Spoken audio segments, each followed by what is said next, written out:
প্রত্যেকটা মেয়ে শাড়ি পরা শেখে ছোটবেলায় মায়ের সুতির শাড়িটা খেলার ছলে পরে।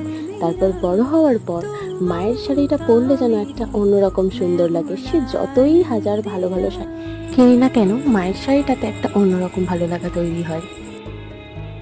আর মায়ের এই সুতির শাড়িটা পরার পর মনে হয় এমনিই সুন্দর লাগছে, সে যত খারাপ দেখতেই মেয়ে হোক না কেন। তাই আমি আর মেকআপ করার প্রয়োজন মনে করি না ভিডিও করার সময়।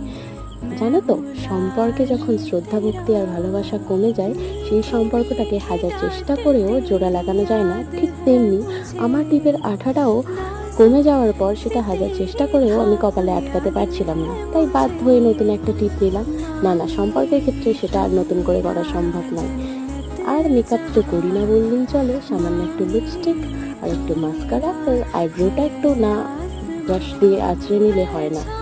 তারপর বলো, মাকে জিজ্ঞেস করলাম কেমন লাগছে, তোমরা বলো কেমন লাগছে।